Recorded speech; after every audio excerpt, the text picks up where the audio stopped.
And we are live. It is Wednesday at 5 p.m. I know you're kind of confused. I am a bit too. It's the holidays. I've been off on vacation. Time doesn't matter at this moment to me. I didn't even realize today was Wednesday until I actually woke up. But this is the Scumbags Wrestling episode number 135, and we are live on Twitch, YouTube, and Facebook. And hopefully you're listening to us later on iHeartRadio, Stitcher, Spotify, wherever you get your podcasts from. We're available. So like us, subscribe, join us. We're available to have you part of the roundtable. Today, hopefully, is going to be a little bit shorter one than last week. Last week, we went over 2 hours talking to Holden Albright, and we thank Holden Albright for his time and look forward to having him and others with us in the future as 2021 starts. This week, we're going to talk about Go Hard Pro and the results of that show, and then some news. Unfortunately, there's some sad news, but we can't do that until we bring in Steven from Toronto. Hey, you think 2 hours? You think 2 hours? What? We were on after this with Holden for me and Chris Maloney until like 11:15. Yeah, so it was like 3 hours. Yeah, we had another like hour and a half talk off air with him about lots of interesting things, which was actually kind of fun. It was interesting. We can't talk about it, but yeah, you had to leave, but we just kept talking, and it was a good time. Yeah, I was surprised that it kept on going after I even logged off, because I thought as the source computer that it would have cut you guys off, and I was feeling bad about that. But then you told me it was till 11:15, and I'm like, wow, I could have even hopped back in if I had known.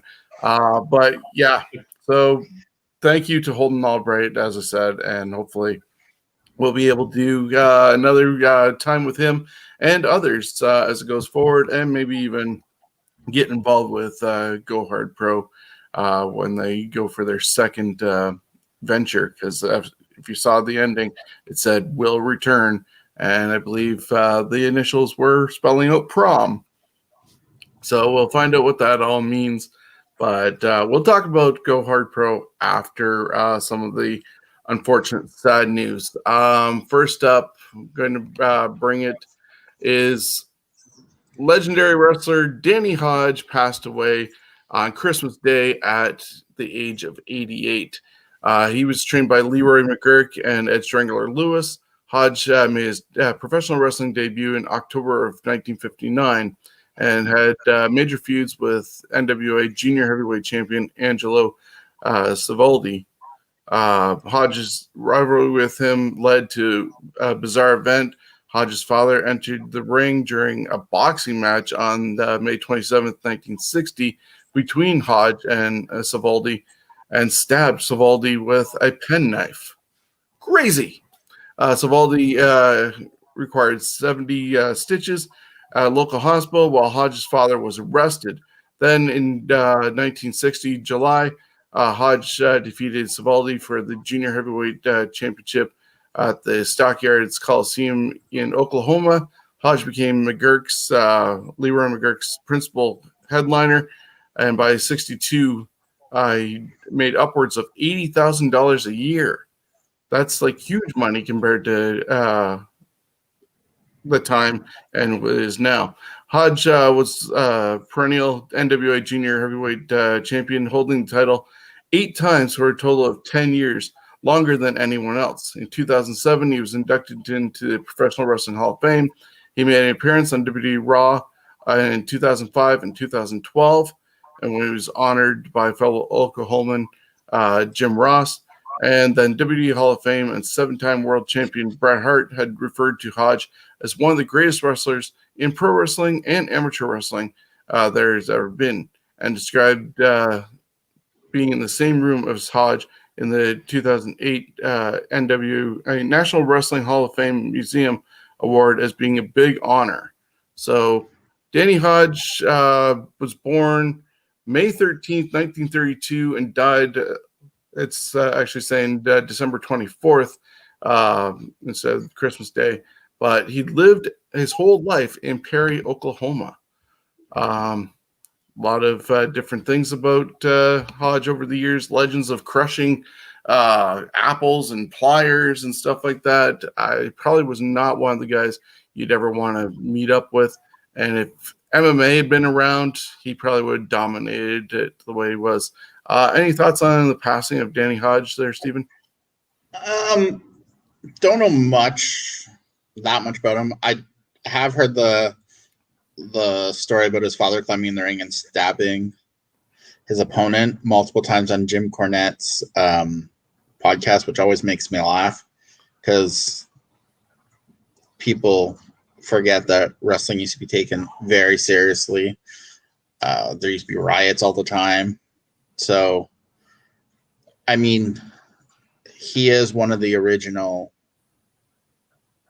grapplers that made wrestling. So, I mean, our thoughts and prayers go to his family. Yeah. So, and at 88, unfortunately, can't really say it's unexpected.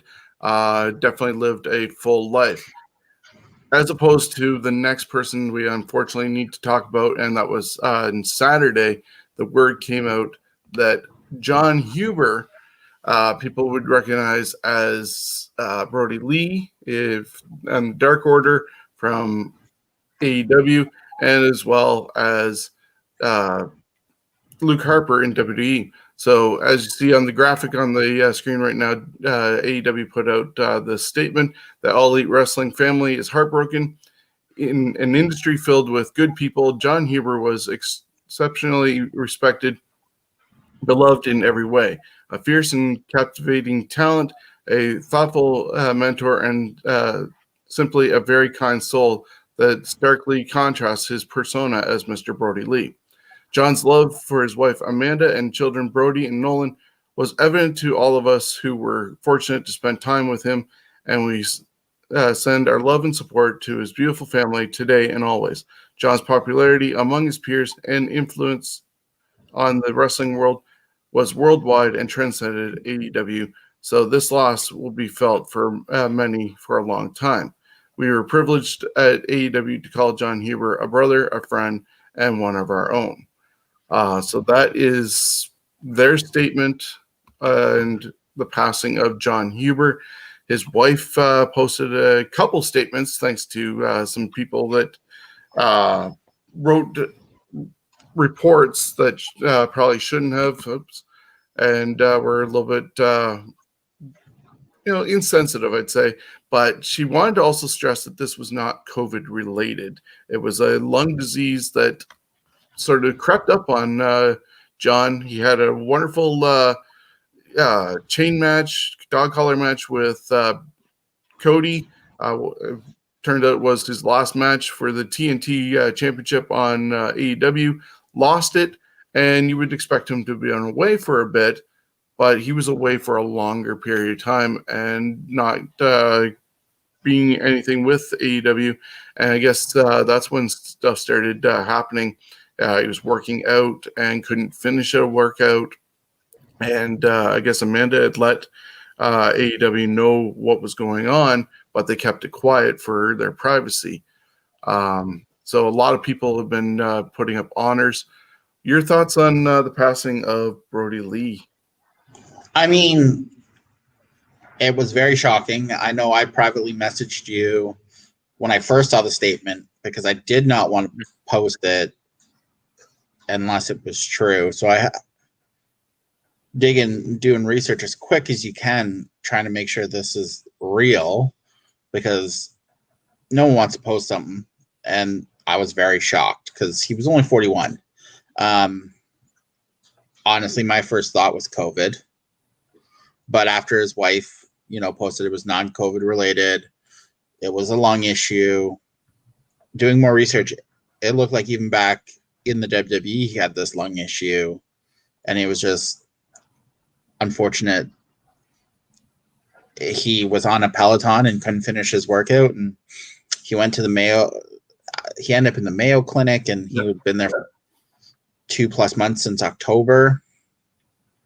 I mean, we're not going to mention the name, but the goofball wrote that that AEW should have released that he was sick.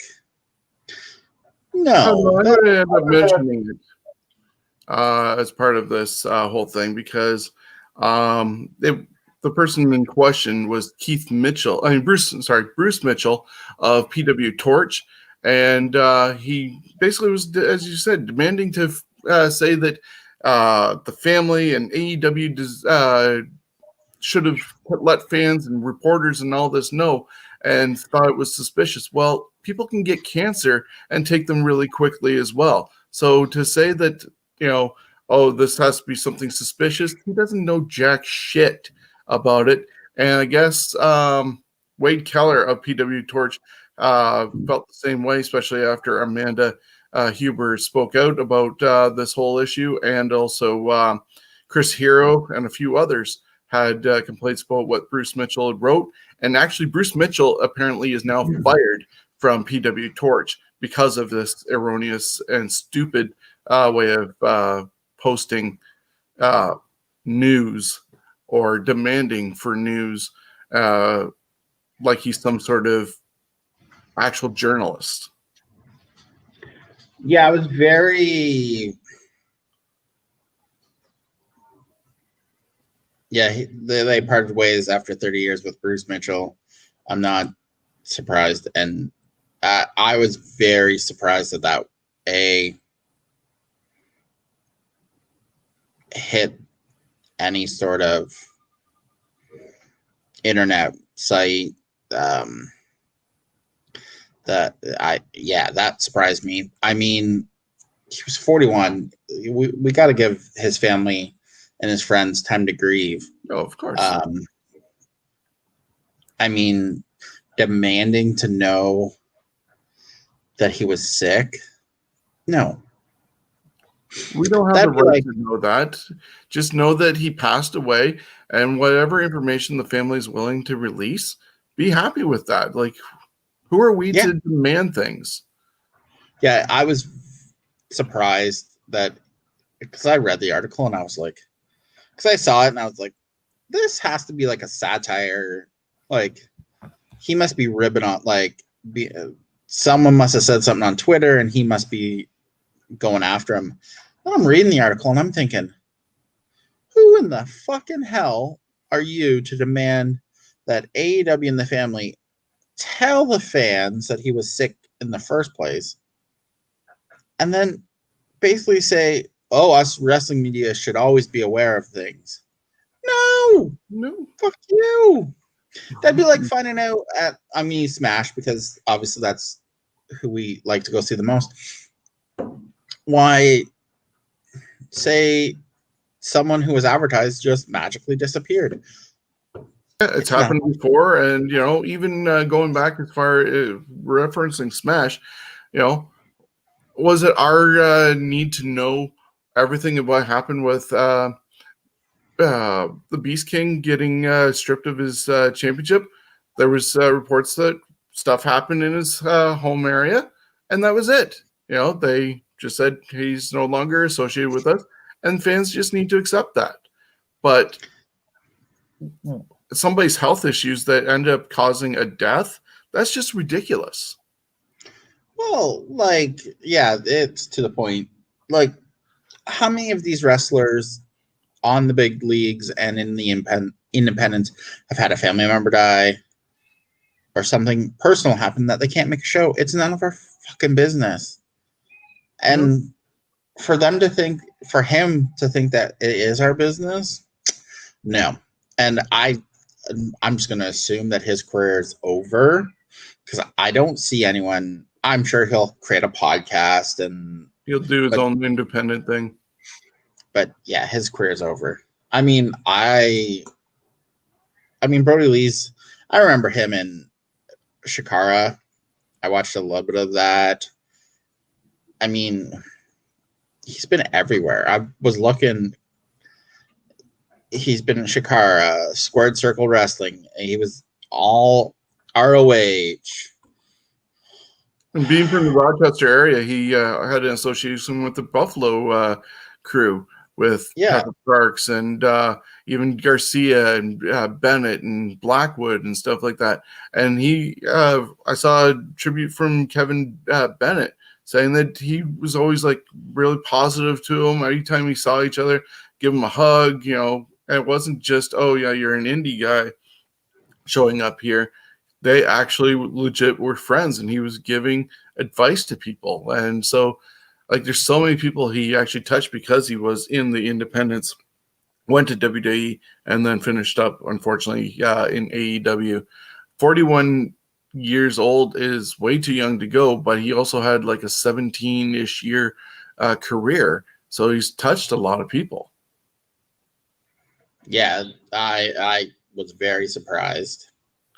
So AEW also said, though, that they signed John's son, Brodie, to a contract.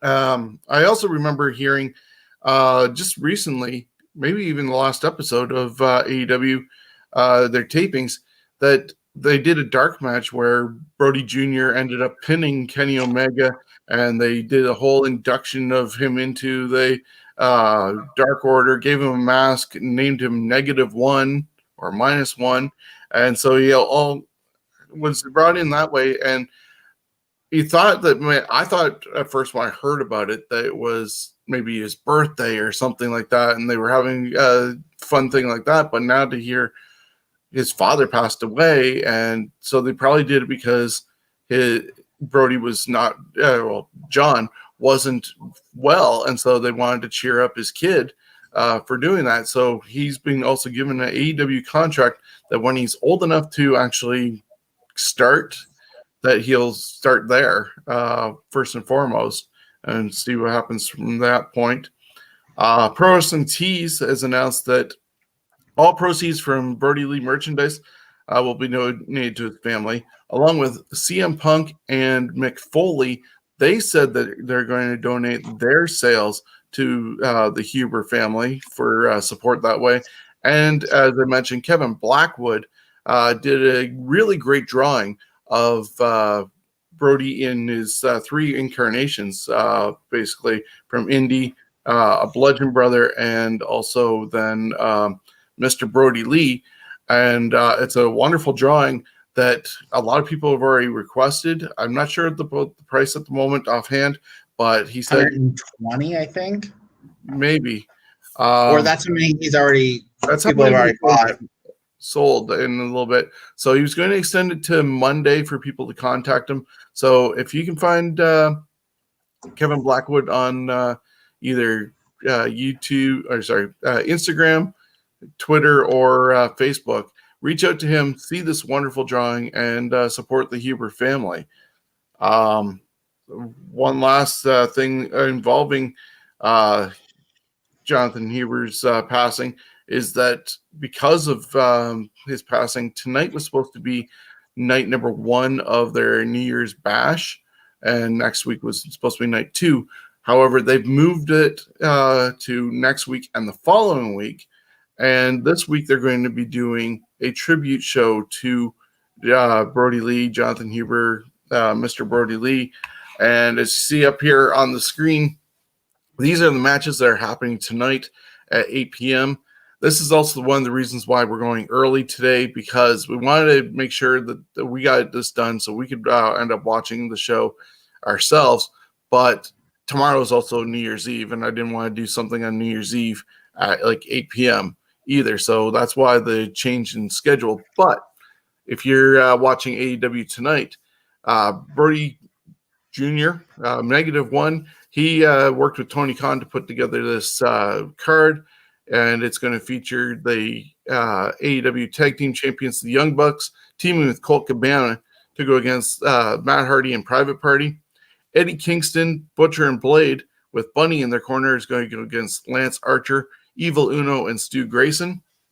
I think I had mentioned to you, Steven, when we were talking, where does Dark Order go from here? Who takes over? And I had actually thought Archer and Jake Roberts potentially. And so it's kind of cool that Archer is going to be with the Super Smash Brothers, Dark Order, whatever Grayson and Uno want to be called officially. but we know him as Super Smash Brothers as part of the Dark Order. But as archers there, who knows? Your thoughts before we run the rest of the card? I don't know. I really would hope that Jake Roberts and Lance Archer, but I also could see them just disbanding the Dark Order, which I think would be not ideal. I mean, I would like to see either have Matt Hardy or Lance Archer run it, take over. Hardy would be interesting. I didn't think of Matt Hardy, especially if you go back to this deletion sort of character. I mean, I would much rather see Lance Archer and maybe trim a little bit of it's so tough to tell what there's so many options they could do, but I hope they don't rush to do something, and I hope they don't wait too long to do something. Yeah. I don't want them to figure it out tonight. What do I think is going to happen tonight? No, I said maybe they'll figure it out tonight and have an idea of where they move forward, even though this is Brodie's son putting it together as far as the matches go. The only way I would hope that if they know what they want to do, his family and his son, okay, if they're going to do it tonight, with it being the Brodie Lee Celebration of Life. If the family's on board, cool. And I don't need to know if the family's on board. Sure. But I would hope that they just wouldn't do it and then ask. Like, I hope they would have, if they're going to replace Brodie Lee as the leader, then have Brodie Jr. and the family give a blessing, at least, sort of. Yeah, at least know and be okay with who's taking over. I mean, the only person I could think of that would make the most sense would be Lance Archer, but they may just, because what is there? There's like Colt Cabana, the Dark Order, and Grayson, Silver, 5 and 10, Anna Jay or Agent 99. Yeah, there's so many that honestly, I would actually much rather just be Jake Roberts. Archer breaks away from him, and then Archer, like, you've got to somehow come up with something. Yeah, I don't know where they go. Jake could be a good mastermind talker for them without having to get. Well, that's what I'm thinking. I don't know. But that's why I thought Archer as well, because that could be the muscle leader like Brodie was, but without, at the same time, you don't want to be a carbon copy. Well, that's one of my concerns. It's a big kind of carbon copy. Matt Hardy would be something different, but I don't want them to get into the haha silly with Matt Hardy. So it'll be interesting. I mean, if Eddie Kingston already wasn't leading a group, that would be a perfect fit because he's got the cult-like personality. So, and he's able to talk. So, yeah, who knows? Like I said, 8 o'clock tonight, it's going to unfold. Looking at the rest of the card, Inner Circle, MJF, Santana, and Ortiz are going to team together to go against Hangman Page, John Silver, and Alex Reynolds. They teamed together 2 weeks ago, I believe, on AEW, and they're still trying to court Hangman Page to be part of the Dark Order. Then women's competition is going to have a tag team match with 4 women, Anna Jay and Tay Conti. Anna Jay is part of Dark Order, and they're going to go against Dr. Britt Baker and Penelope Ford. Obviously, Kip Sabian and Reba are going to be with them. And what will presumably be the main event of the Brodie Lee Jr. Dream Match, it's actually being called, as you see here on the screen. and it's the American Nightmare, Cody Rhodes, Orange Cassidy, and Dark Order member 10 taking on Team Taz, which consists of Brian Cage, Ricky Starks, and Hobbs, Powerhouse Hobbs. And Chris Jericho was scheduled to be on commentary and is still going to be on commentary for tonight. So I'm going to assume night number 1 of their New Year's Bash will then have Snoop Dogg as the commentator then and not have to bump him as well. So we'll find out. I mean, the dream match, the Brodie Lee Jr. dream match is Cody, 10, and Orange Cassidy are his 3 favorite wrestlers. So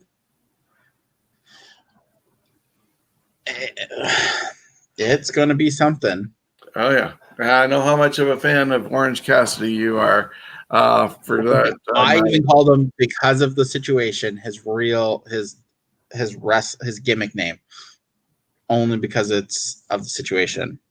Exactly. I'm slightly surprised. I mean, I know they're going to do the 10 bell salute at the start of the show, and they've already said that they're going to have videos of wrestlers and AEW personnel talking about Brodie. I was kind of surprised 5 matches. I would have thought maybe 6, just to shorten the matches, because I don't know how mentally ready the AEW roster is going to be for this. I mean, look at after Eddie Guerrero and Chris Benoit died, or Chris Benoit's thing. I think all the wrestlers weren't mentally there. And if I remember, there was quite a few matches on both of those shows. It just seemed to, because I don't know. Yeah, the Chris Benoit show, tribute show, ended up just being a video show that Vince had started off with. But I think you're also thinking the Owen Hart show. Between Owen and Eddie Guerrero's tribute shows, I remember there being a Godfather match on one of them. And I think it might have been Road Dogg or something. I'm just thinking offhand who it was.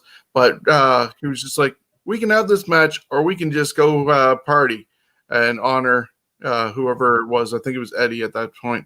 And they're just like, let's go. And so we had faces against faces, and storyline didn't matter that night. And they just did whatever. So, yeah, as I said, they might not be ready for that. You mentioned 10 bell salute. So we talked off the air about the tributes that have come to his legacy.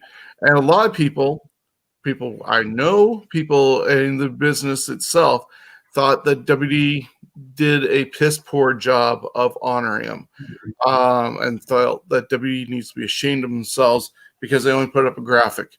But if you look at it, they put up a graphic, allowed their talent to say, yep, yes, yes, yes. You know what day it is, or it's Monday. You know what that means. The armband, the discus lariat, and stuff like that. I believe on Talking or Raw Talk, more was talked about Jonathan Huber at that point. But some were disappointed that they didn't get 10 bell salute and a video. But WWE also did stuff on their network and on the website.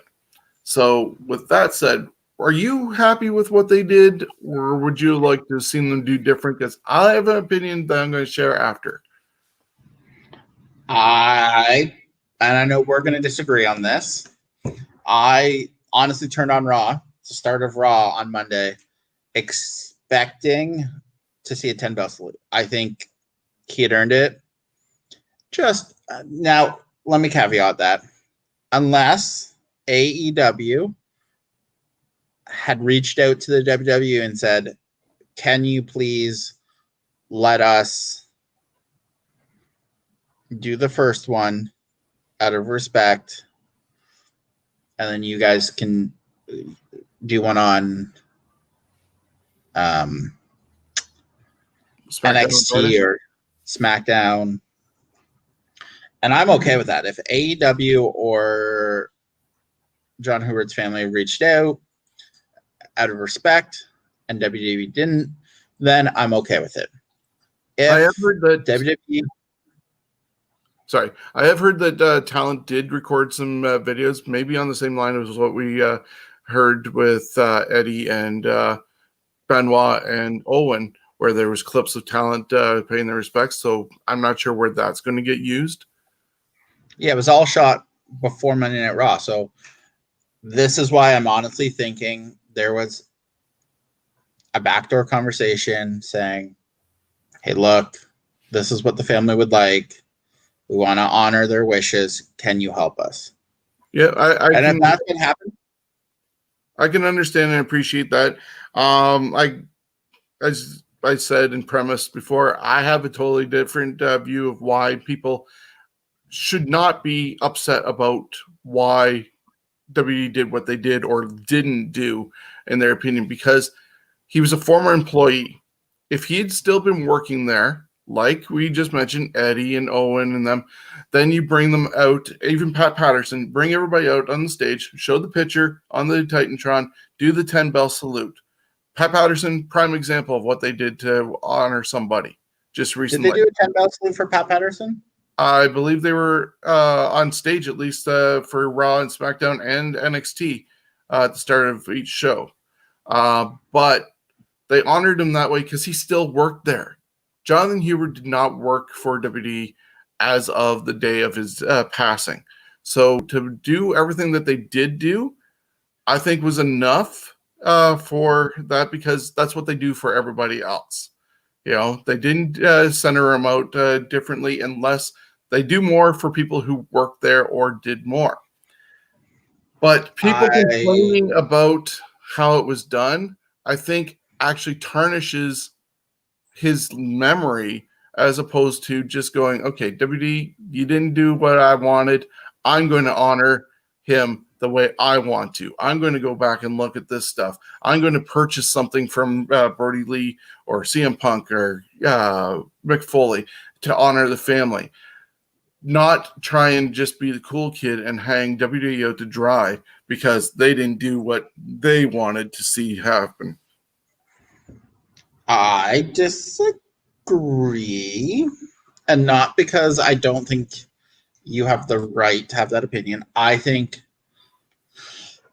with him being so, he was with the WWE 7 or 8 years. Yeah, something like that. And I would have much rather, and I'm okay if they wouldn't have brought everyone out, but I think a 10-bell salute would have been appropriate to start Raw.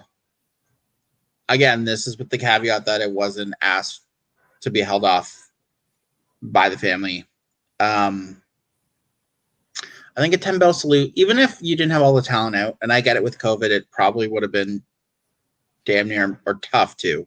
But a 10-bell salute, I think with him having so many friends still in the WWE, I think it would have been appropriate and okay. Again, for all we know, the family asked AEW and WWE, and if that's what actually happened, everyone's got to kind of back off. Yep. Let the family kind of deal. wish. Well, that's the thing, and I kind of wish that, and this is one of the things I wish NXT would do, but I know they're not. Well, I wouldn't think they are. To start the show black and almost have a message, turn over to AEW for the 10-bell salute.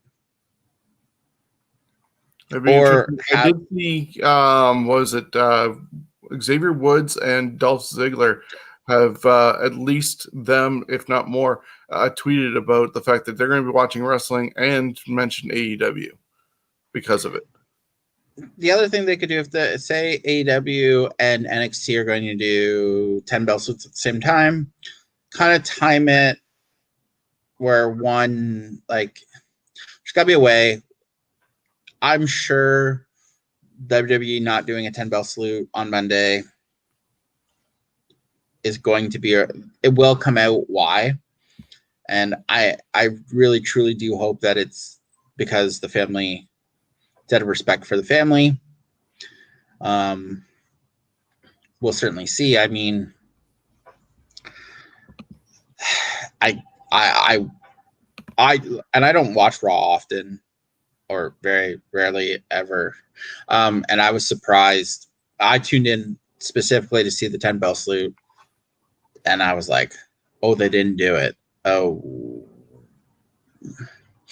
But then the more I've thought about it, the more I thought maybe it was a family's request. And Yeah, because I did read that they shot before Raw a whole bunch of wrestlers talking about him. So, and as I said, also, how many former employees even do what the WWE did? Like, I guarantee you, none of my former employees, employers, if I have a family member go to the mall and say, "Hey, Shawn's no longer with us," they'd just be like, "Okay, all right." At least he had a effect on the business. He was a beloved employee and member of the wrestling family, and so they at least did what they did do so far. I would have still liked to see that, but everything will come out in the wash.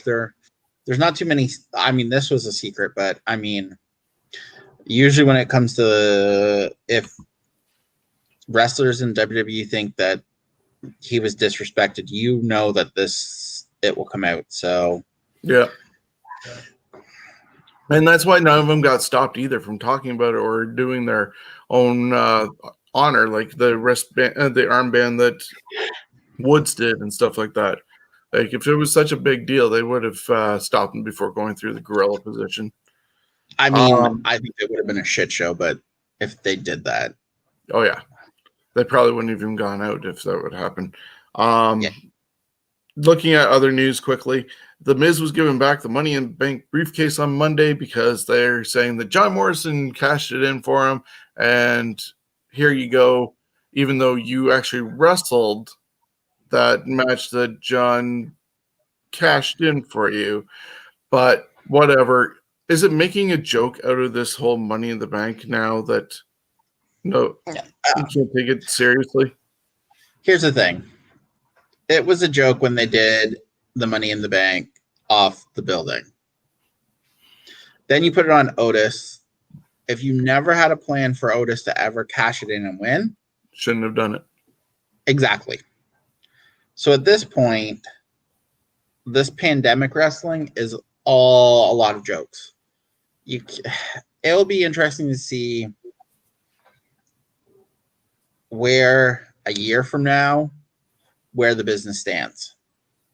It'd be nice. I know I'm going to date myself on this reference, but if when pandemic's over, they somehow do some sort of scene like in Dallas where all of a sudden it was just a dream that the whole last 18 months or whatever it takes to get back to normal. And then here we go. And everything didn't happen. It was all fantasy. I mean, yeah, if you had no intention of Otis cashing the title in or anything, then should never put on him. So, I mean, I'm disappointed in what they're doing with John Morrison to begin with. He's far too talented. The only thing I can think of is he hurt. Maybe. Like not injured where he can't be around, but has he tweaked the knee, tweaked the back, and that's why he's really not being physical? I don't get it. I kind of hope, in a way, I was just thinking as you were saying, maybe he's injured. If he is, and he's resting and doing this whole thing with Miz, and how wasted he seems to be, maybe if he helps Miz get the title and then turns on him to get the title for himself. Well, I would love to see that. There's lots of things. I think John Morrison has the look and everything, so I'm hoping eventually before he retires, he gets a title reign. We'll see what, like, who knows, like, what post-pandemic wrestling is going to look like. Yep. I mean, I'm really hopeful April, May, things really start where fans are back in the buildings. We're able to go see a show. it's starting to get a little old here. Oh, I get you. Looking further down, did you see all of Raw? Or at least know what the ending was with Alexa Bliss pouring gas on herself and wanting Randy to light her on fire, and you just see Randy holding the match and it goes dark. I didn't watch Raw after the No 10 bell, but then I watched that on YouTube the next morning, and I was like, if this is the way Raw goes, I could watch it, because it kind of brought me back to the Attitude Era, because you're like, is he actually gonna? He's not gonna do. And then you're like, I think. But then I read that they're potentially doing a crazier gimmick match, The Fiend versus Randy Orton at Royal Rumble, and then I was like, please stop. Or maybe instead of pre-recorded gimmick stuff, they do just a 3 stages of hell like we saw Shawn and Triple H do, or Triple H and Austin do. I would love that, but unfortunately, now that they can do... Well, here's the thing. They can do these gimmicky matches taped and make sure it's what they want. Until there's fans, it's not going to affect anything. The cinematic Boneyard match was great, and it was unique. But if you're doing them every month or every other month, they're not unique, and they're not that good anymore. Yeah. So they need to lay off them, especially Royal Rumble. Don't fuck with the Royal Rumble. No, it's one of my favorite events of the year. So next Monday is going to be Legends episode of Raw, but it's like almost 20 plus legends coming back for a 3-hour episode, and you still have to put the Keith Lee and McIntyre match in there. And how many of these legends can do anything? Is it just going to be more of Ron Simmons in a party going, damn? And well, there was 23 as of Monday, and then Teddy Long just did an interview and saying he's going to be there. So there's 24. I'm interested, though, because you've got Melina. So is Melina, and supposedly she had signed, remember, back in September, is she going to walk up and somehow slap John Morrison and be like, wake up? You're like, which would be interesting. That I could be like, okay. I assume that maybe there. Which I love Carlito. I hope that maybe this is him starting. Maybe he'll be back. I don't know. I was very surprised there was that many. I'm assuming a lot of them, and this is an assumption at this point because of the pandemic, a lot of them are going to be doing kind of what we're doing, because some of those people are old. But Flair's showing up how many times? To me, Flair, Hogan, they're going to be there. But, I mean, how do you bring in 24 plus legends? And some of them we're stretching the word legend for. Yeah. I mean. And what do you do with them all? Like, I don't get it. I don't get it either. At one point when they announced it, I really thought they were going to do the legends, but do like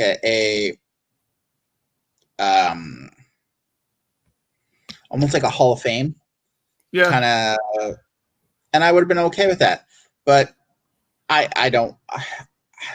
I assume that there's a couple of these women, like Mickie James is considered a legend. She's still on the active roster. Yeah. So how is that a legend? I'm guessing maybe a couple of these, the women especially, there'll be a match maybe. I don't know how you work in all these legends. I'm guessing some of it's going to be pre-taped because you can, if they're using a Zoom or something, because I'm guessing a lot of these are going to be on Zoom. Yeah, because Tori Wilson's there. It's supposed to be Alicia Fox, Ivory. Yeah. Yeah, hold on. Legends Night, Alicia Fox. Exactly. Let that sink in, people. So I'm guessing there's going to be 3 or 4 Zooms with 5 or 6 of them on, something quick. If that's what they're doing, honoring some of the people who we've lost in 2020, like a Pat Patterson, a Road Warrior Animal, we could, and there it kind of moves along. Yeah, but we'll see. I'm probably won't watch it. I will watch the Keith Lee Drew McIntyre match the next day. But So on Grill and JR, he was asked the ratings. He thinks they're slumping in WWE, and he blames it basically on there's no must-see talent, and they're all 50-50 booking. I got to agree with him on that one. There's nobody rising up when you do that. But there's no one rising up in AEW either. So he's got to also call out AEW. I mean, I expect AEW to do 1 million views tonight. If they don't hit 1 million, I would be very surprised. Shocked. Yeah. I would be, yeah. I mean, I'm not a big fan of JR's podcast. I'm just not. I like his podcast, but not everybody can listen to everything or enjoy it all. Ryback is claiming that apparently Vince McMahon is sick and was wishing him better health so that they can continue their legal battles over his name, and he still wants to kick his ass. So aside from the legal battles and wanting to kick Vince McMahon's ass that way, is Ryback telling us that Vince is not healthy? No, Ryback's crazy, and I'm not even going to justify him talking because there we go. There's not a chance Ryback would know if McMahon's healthy or not. Right. So WWE are planning seeds for the Universal title match between Roman Reigns and Daniel Bryan to happen at WrestleMania instead of facing off at the Royal Rumble. Bryan has entered himself into the Rumble, and he vowed to Paul Heyman on Talking Smack that he would win it and face Roman at Mania. To add to the speculation, though, at the same time, WWE Network is going to be showing a day of episode going all the way back to the 2014 Royal Rumble, which I was at in Pittsburgh. It was the final match for CM Punk, as he was in the match for a long time, and that was his issues with the doctor that he took to court. So I don't know how much of that they're going to touch on, obviously. But also, that was the same event that Daniel Bryan started off and lost to the Bray Wyatt, and everybody expected him to show up at the end of the Rumble, and number 30 was Rey Mysterio, and he got booed out of the building because he wasn't Daniel Bryan. And of course, we saw what happened afterwards. They corrected it and got him to WrestleMania 30 and into that main event. But that Royal Rumble was monumental in a way because that was Punk's last day and where fans actually got to have their voice heard afterwards. That was something that, if you ask, I'm sure McMahon, WWE creative, they wish they could go back and change that. Oh, yeah. Yeah, I remember that event, and I was like directly across from the ring and then the stage. And right below me was the little talk set for the pre-show. But yeah, to see Rey Mysterio booed like he was, I was just like, what?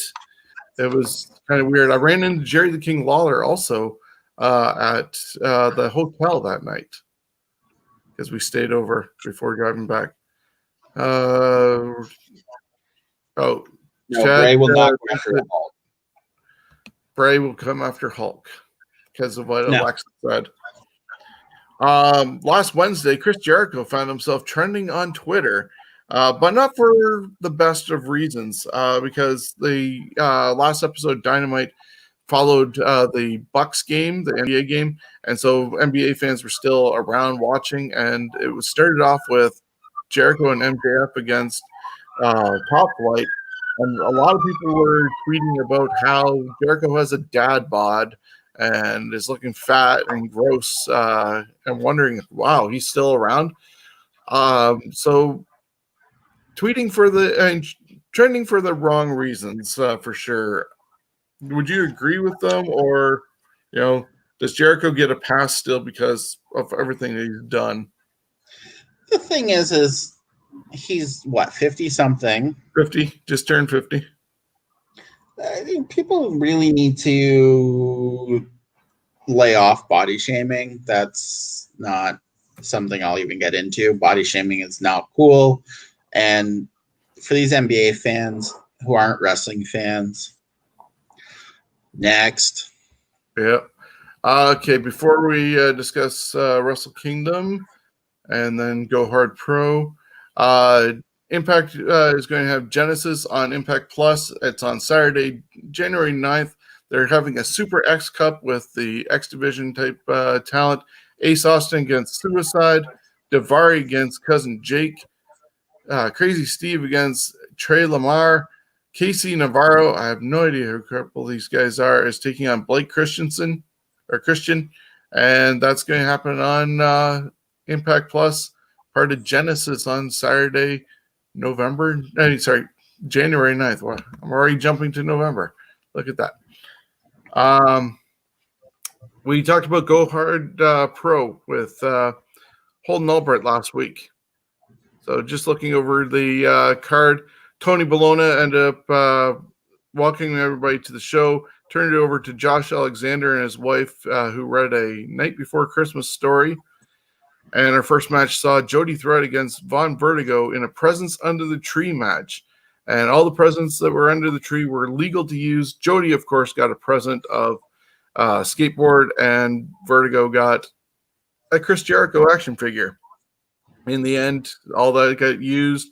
Really good match as far as I was concerned. And Jody ended up hitting an F5 on her skateboard to pick up the victory and took the Jericho action figure as her prize as well. You commented about this show being something you normally would not enjoy, but we're enjoying. Yes. So if you watch this, you know that I don't like comedy wrestling. And I was very concerned that I wasn't going to like this. About 3 matches in, I messaged Holden and I was like, you have me hooked. I shouldn't like this. Everything in my soul tells me I shouldn't like this, but I love it. And I mean, I absolutely love the cards front to back. I loved when Von Vertigo threw the Chris Jericho action figure at Jody Threat and said, look, it was the Judas effect. And I started laughing, and I was like, I love I mean, it was fun. I enjoyed it. Everyone, as much as it was comedy, it wasn't completely, the competitors could wrestle. So it was great to see they threw comedy in, but you also saw a lot of athleticism. Jody Threat was ripped, and I was afraid that she could have just ripped people's heads off. Vertigo was going to die. Yeah. Yeah. Von Vertigo looked like every time I've seen him, looks amazing. I don't know how he's not. Same with Jody Threat. I'm not sure how she's not signed to a major promotion. I don't know. I'm pretty sure there's an AEW who needs women who could actually wrestle. So I'm really confused how she's not. But that's okay. We get to see her then. Exactly. So then Feroza and Holden Albright were in a bar. Feroza's hating on Christmas, starts rambling, getting drunk, gives Albright a costume and says, we're out of here to ruin somebody's Christmas.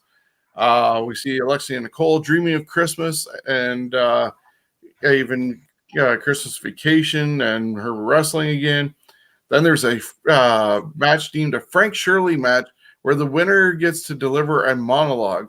And I had Evan Greenaway taking on Kobe Durst, and it looks like they had to put a bow on their head to get a chance to do some ranting that happened back and forth, but it got stopped numerous times until Durst ended up hitting a double forearm splash onto Greenway and ended up putting the bows on and just let him have it. And that's when Brad ended up ringing the bell and saying that Kobe was the winner. I've seen Kobe Durst on YouTube a whole bunch. I've never seen Evan Greenway. Greenway. I mean, it was funny. It was short. I was surprised at how short it was. Then we saw Steve Brown and Scotty O'Shea in a white van trying to get to, looks like Hamilton Pro Wrestling facility. And they were going to break in and steal the medal from it to have a Merry Christmas with the money that they ended up scoring from it. They said that the owner was away and that some kid was left in charge of it. And then they almost hit Travis Moore, and they end up leaving, and Moore's like, I'll be ready for you when you come back. And Steve Brown and O'Shea said they'd come back around 9 o'clock when after they had some food and they had lights because O'Shea's afraid of the dark.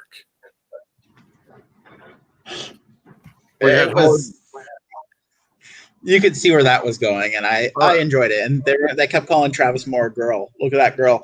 And I just started laughing. Like, they had me in stitches. That the whole Home Alone parody had me every time it was on. There was holiday greetings from Revolution Wrestling, including Amy Crimson. Surprisingly, I'd say Leah Vaughn was in that montage. Casey Spinelli, Nova, Crystal Moon, Shiloh, Madison Miles, Devia, and Bianca Corelli. So good representation of different organizations, as Holden told us that was going to be during that night. Shane Saber defeated Del Bruno in a really hard-hitting, straight-up match. There wasn't any gimmicks to it. I think that was my first time seeing Del Bruno. I definitely enjoy him. He's mainly in the Alpha 1 area and great talent that way. So I'd love to see more of Del Bruno. Feroza and Albright. That's what I was thinking.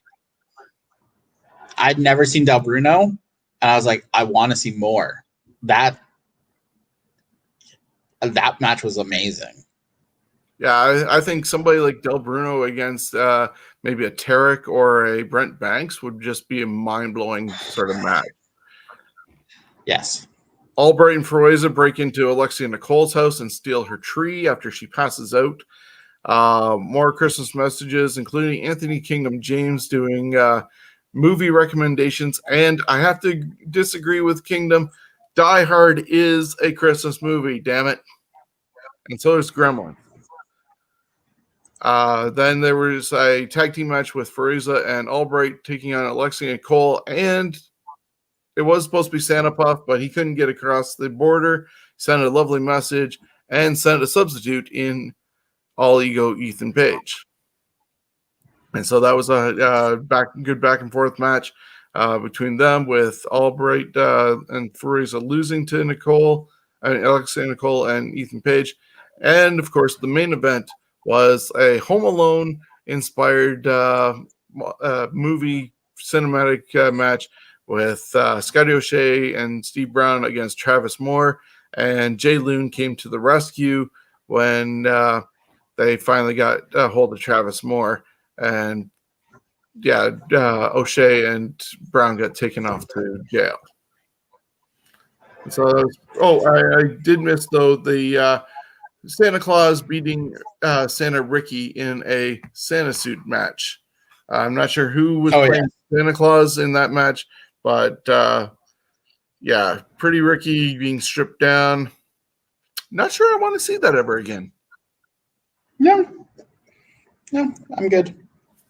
That was Go Hard Pro, and definitely enjoyed the show. And congratulations to all the people who were involved, Holden Albright, all the talent that took part in it, behind the scenes camera guys, the guys who did the artwork in between, the editors, And of course, there was that list of people who got in and sponsored. I saw Doug from Midwestern Wrestling was on there. I believe also Ryan Knight. He was part of donors. I just wish I'd been able to get in there on time, but we are looking to help out maybe definitely, should I say, with the next one. And we'll talk about that behind the scenes and see what happens along the way. So that's what's going on. The last thing I'm going to get to is New Japan Pro Wrestling has got Wrestle Kingdom number 15 on January 4th and 5th. And so night 1, night 2. I've got the card up. Yeah, I'm going to bring it up here. Night 1 has Takahashi against El Fantasmo. And so it's best of the Super Juniors 27 winner versus the Super J Cup 2020 winner in a special match. Kenta, the IWGP US heavyweight right to challenge contract. Kenta is going to take on Juice Robinson. The winner of this, I believe, is going to go against John Moxley at a future date. I think he's the one who has the title. Surprisingly, no sign of Moxley or Jericho on this card. But you never know. It is night number 1. Hiroshi Tanahashi taking on the Great Okan. There's going to be a IWGP Tag Team Championship match with Tashi and Zack Sabre Jr. taking on Tama Tonga and Tonga Loa. A special singles match featuring Okada taking on Will Ospreay. And the main event has the IWGP Heavyweight and IWGP Intercontinental Champion Tetsuya Naito taking on Kota Ibushi, with the winner going against, I believe, Jay White the next night. Thoughts on night number 1? I'm excited. You missed the dark match. Is going to be the New Japan Rambo, which is their version basically of the Royal Rumble. I'm excited. I'm quite excited for night 1 and night 2. So, this will be something. And I don't think Jericho and Moxley will show up just because of, I don't know, a funny little thing called COVID. Yeah. Well, with Jericho especially being on tonight's AEW show, that's definitely out because, he can't go over there in quarantine and all this other stuff. Moxley could have potentially, with the amount of timing he's been off since December 2nd. So who knows? Maybe he will show up. But he was supposed to wrestle tonight. If there wasn't the sudden passing of Brodie Lee, he would have been wrestling tonight. He was advertised to wrestle on the New Year's Smash. He was advertised on night 1. Oh, okay, I missed that part of the advertisement because I did know about the Phoenix against Omega match, but I hadn't heard anything else. And Sting showing up. Night number 2 on January 5th, we'll have Takagi taking on Jeff Cobb for the Never Openweight Championship. There's going to be a special singles match with Sonata taking on Evil. And the IWGP Junior Heavyweight Championship will be online with Ishimori taking on Mr. X. That has yet to be determined who is there unless there's been an update on that card. I don't believe so. I think there's going to be a winner of one of the night number 1s that slide in there. And as you were talking about the KOPW 2021 4-way, that is going to be the 4 remaining people from the dark match on night number 1 going against each other in that match. Carrying on 2 more matches, the IWGP Junior Heavyweight Tag Team titles will be on the line as El Desperado and Kimura taking on Takochi and Master Wato. And as I mentioned, the main event for night number 2 will be the winner of night number 1's match featuring Nato and Ibushi going against Jay White, who will be challenging for the double gold. And you'll have a new double gold champion in Jay White at the end of night 2. Do you think you're going to see interesting prediction? You're gonna have some Bullet Club. I think Gorillas of Destiny will win the tag titles. There's gonna be some changes. Big night and a lot of titles changing.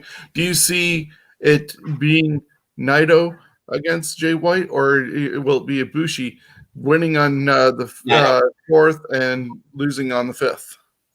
Be Naito, because it'll be full circle. Interesting. Okay. So that is everything that's going on this week. Sending condolences once again out to the families of Brodie Lee and also Danny Hodge.